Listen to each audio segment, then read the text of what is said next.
check it out. I'm working on a new side project. This game will be a little smaller. It's the secondary project. The RPG is still the primary.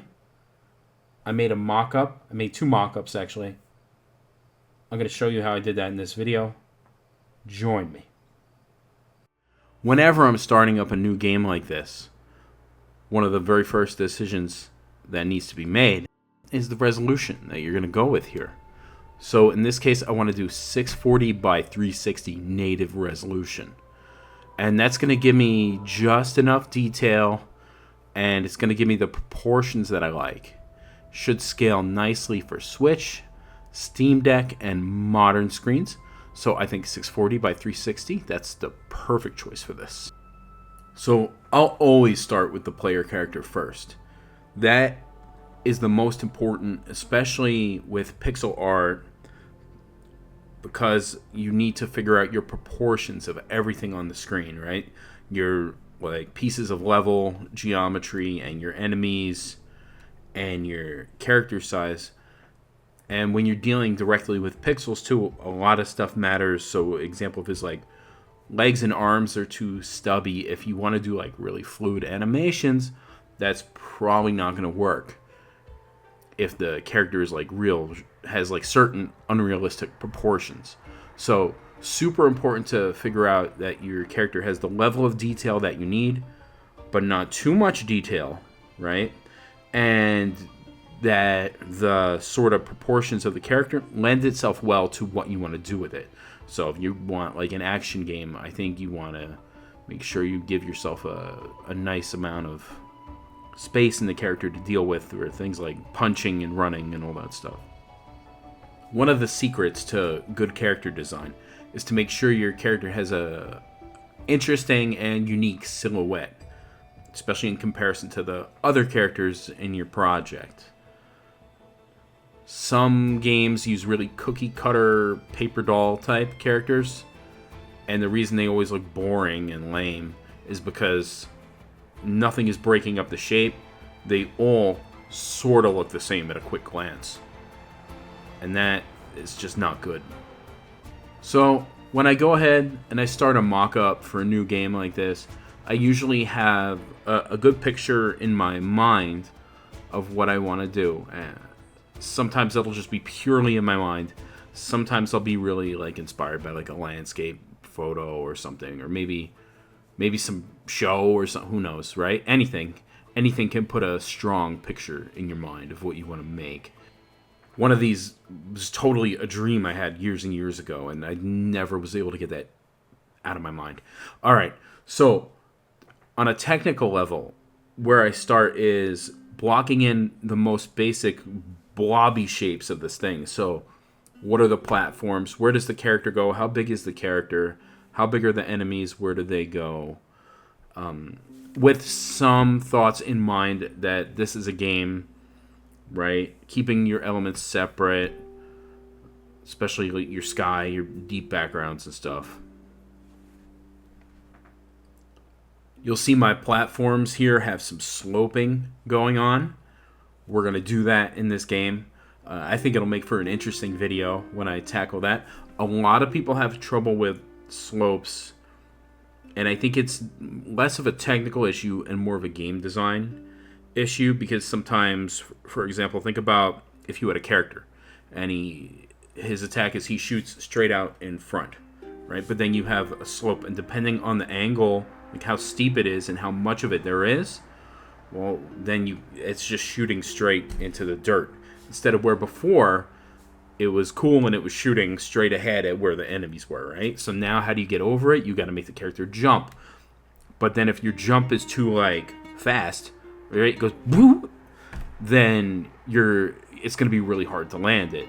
So then what a lot of people do is say, like, okay, well, now I need to angle the gun to match the angle of the slope. But if you don't get that right, that causes all kinds of new problems, and then there's like problems with enemies. I'm going in too long about this slope thing. A lot of people have issues, but all games do it. It's not that hard. It just requires a little more planning. One thing I'm not 100% sure with this mock-up is if we're going to try using tiles in this game, or if we're going to try to use big repeated elements.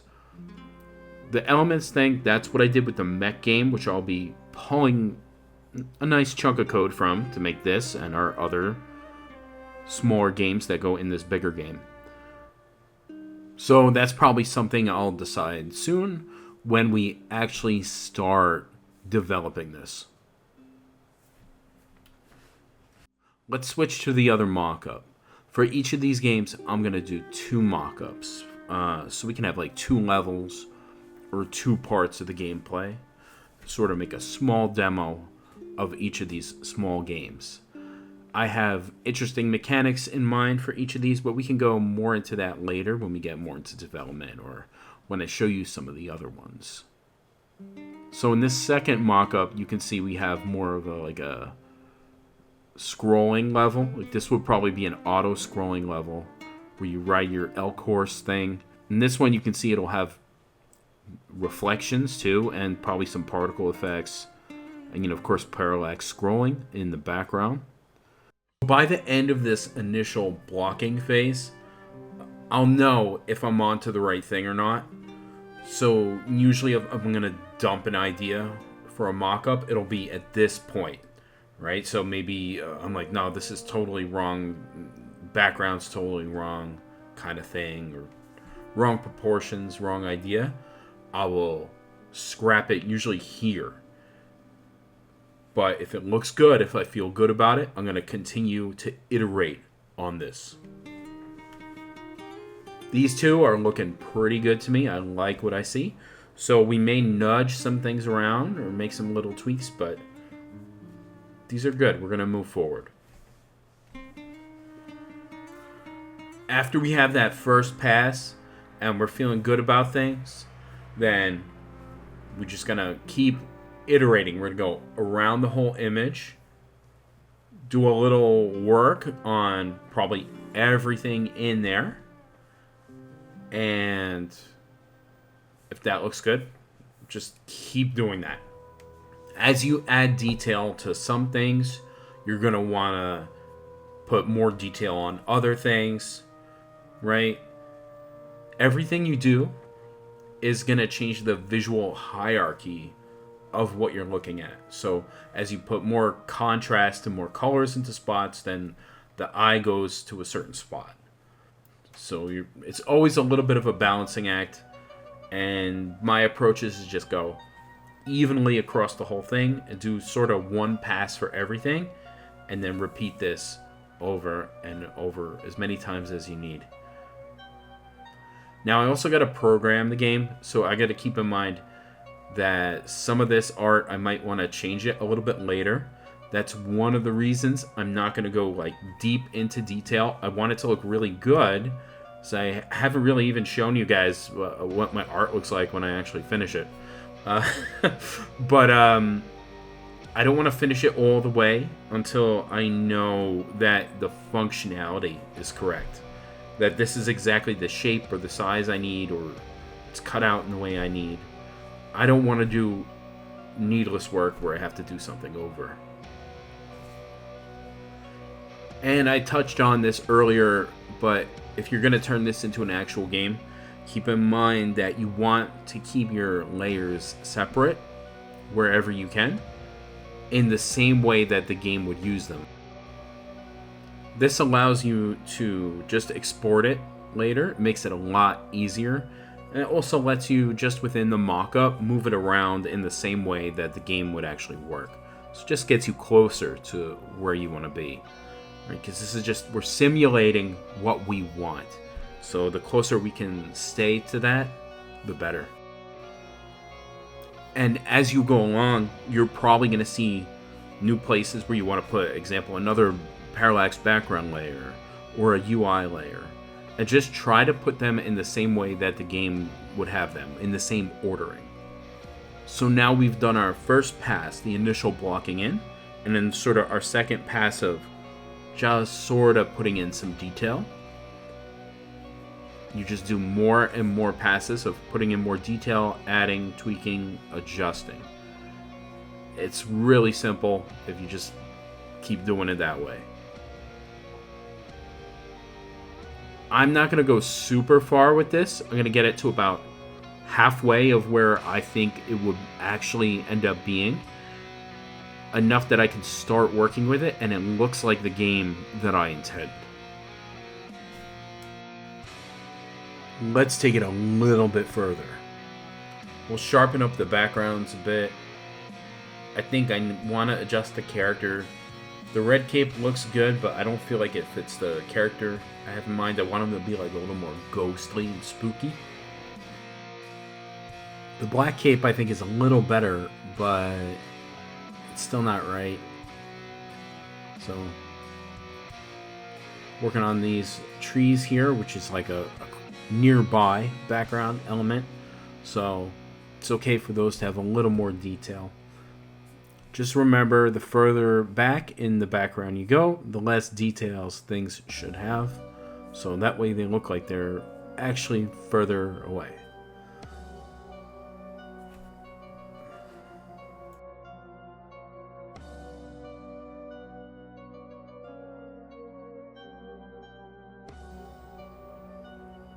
I do like the way those shadows are blending in.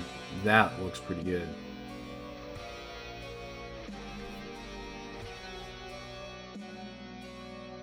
So I turned the foreground layers off, and now we're going to do the deep background part of the background. The plan, I will keep these a little bit separate because the plan is to have a couple different layers of parallax. That's how you create that sort of big feeling of distance when you have, you know, certain objects moving much slower and the up close ones moving much faster. It makes it look really cool. It does a lot of work to make your game look alive and real. You know, I've redone this giant snail a couple of times. Every time I do it, it's not quite right. I'm going to try this again. We'll see. But just make it a little more simple. I'm going to get rid of this. Trying to make him wear a skull and then have his little snail eyes poking out of the, like, skull eyes. But I think that's too complex of an idea at this scale, maybe. So let's just try to redraw some of this and simplify it. So far, I feel like this is working. Going in the right direction. Let's make a swirly thing. Maybe that was the problem. It wasn't swirly enough. I'm not sure. It looks kind of like a glow-in-the-dark alien from Aliens. You know?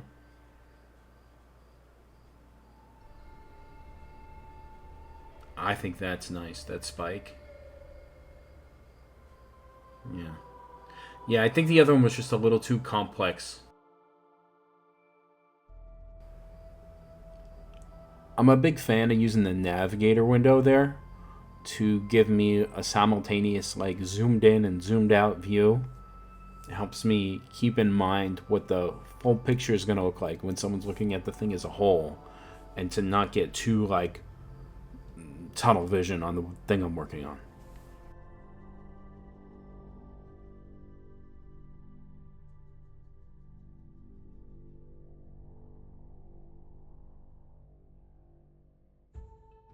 When you're making any kind of game that has a side-scrolling sort of side view like this, you have two choices for your ground. You can sort of put it at a little bit of an angle to give it a little perspective and depth, and you put the character in the middle of that, or you put the character right on top. Looks like we're going to go the route that has a bit more perspective.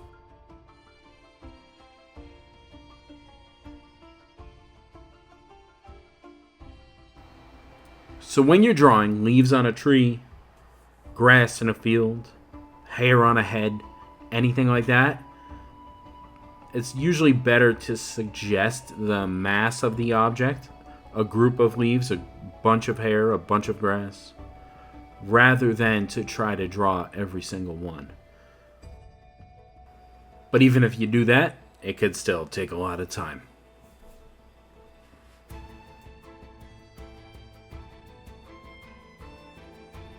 While we wait, why don't I talk about this game project a little more?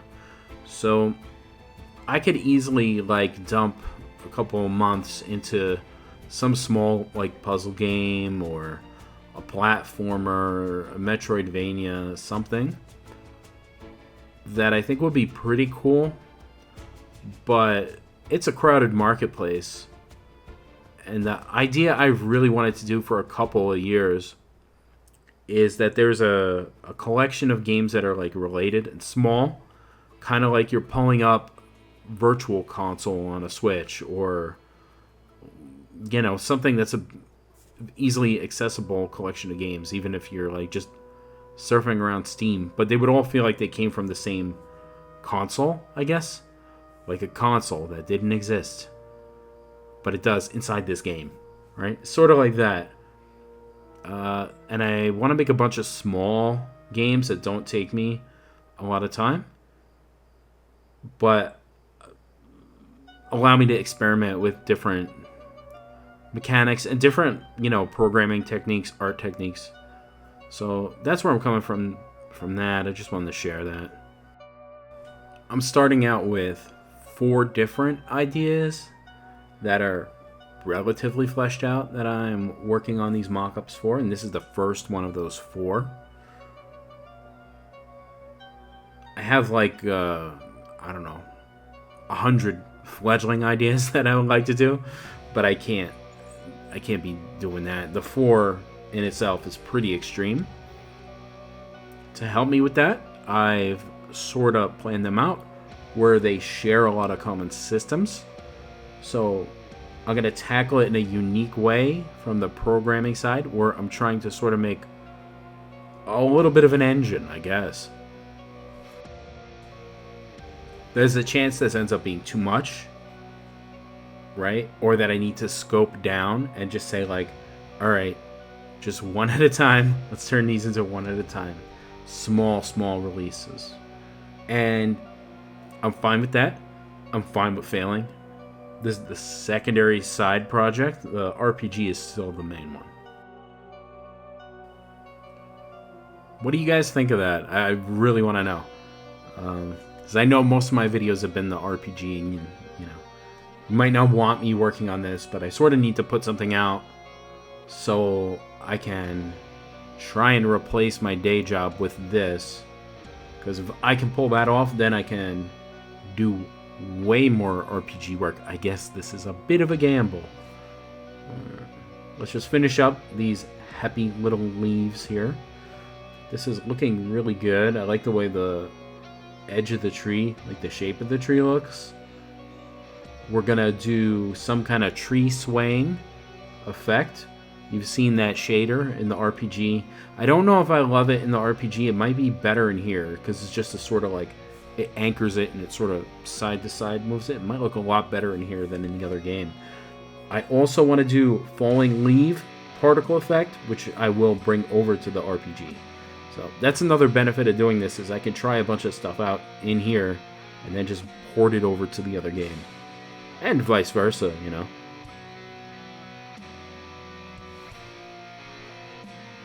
There we go. Let's finish up this little UI element. Just give it a little more depth for separation from the main screen. That looks pretty good.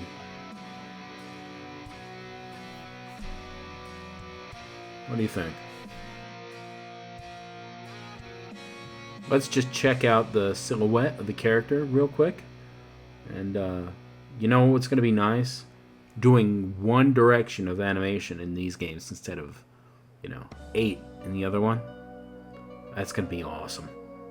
This looks pretty good. I think that silhouette looks great.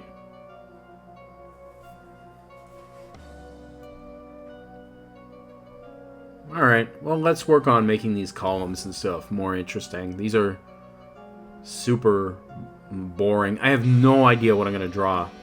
So I'm just going to make some shapes that look like dudes and dragons and stuff, and with no idea into what this actually means.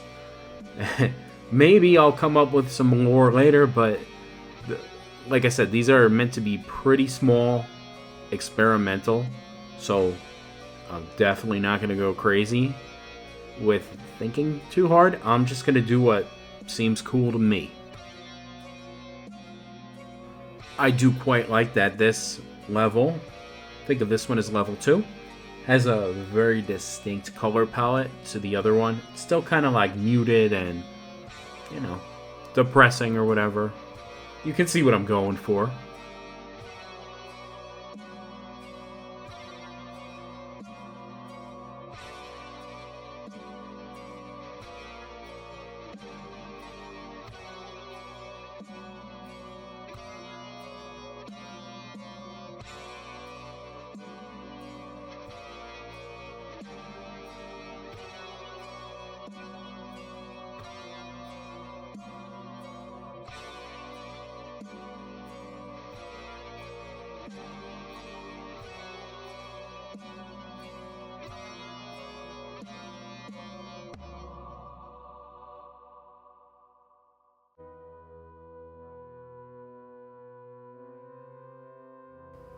I'm going to add some ivy or something here to break up the shape a little bit and the symmetry, and then also just add a splash of different color. But not too much because I don't want it to detract from that mood I mentioned earlier, right?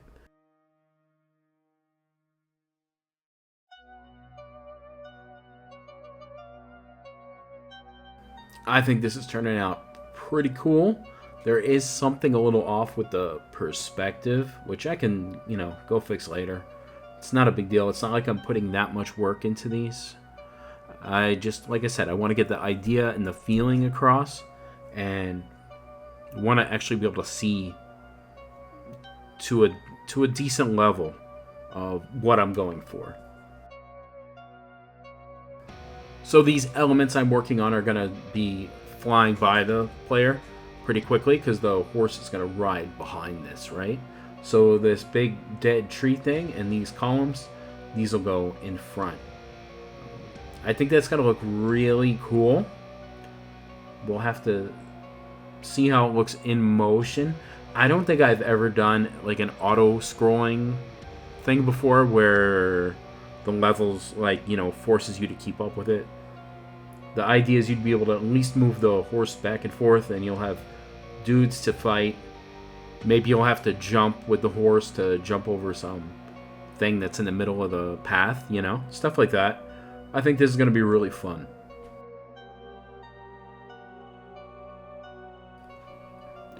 So let's take a look where we ended up. I added these leaves for particle effect. Those are actually not going to be there. I'm just going to try to make them look like that. Other than that, these are like real assets. When I want to turn this into an actual level, what I would do is expand the canvas like horizontally. So, and then just, add more area as needed. I got to look into how I'm going to cut the different platforms up into chunks. That's something for me to figure out. I do want to be able to repeat these elements. The characters themselves, I think the knight looks pretty awesome. I'm not convinced about the cape yet, and I might play around with it to try to get him to feel more like spectral, otherworldly, weird, The cave snail, I do like the vibe of it. I think it needs a little more work. And that little crow over there, I'm thinking that's going to be a save point. So it's like save crow. Overall, I do really like it, and I'm happy with it.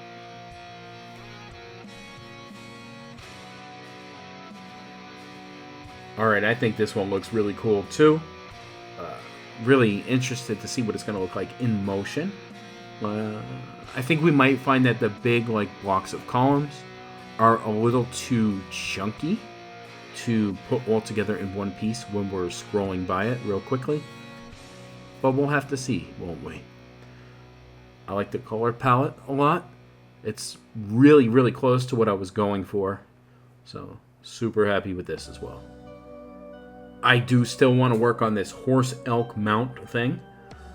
That's probably the thing that's least like how I was trying to make it. And again, the character with the cape and everything, it's pretty close to what I want, but might need some adjustments. Nothing here is preventing me from actually starting animating these assets, breaking it up, putting it in a game.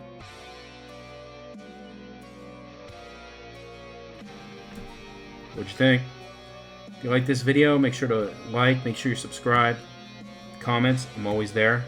I got RPG videos somewhere up there, and I'll have, more videos on this. It was fun. More soon. I'll see you in the next one. Thanks for watching.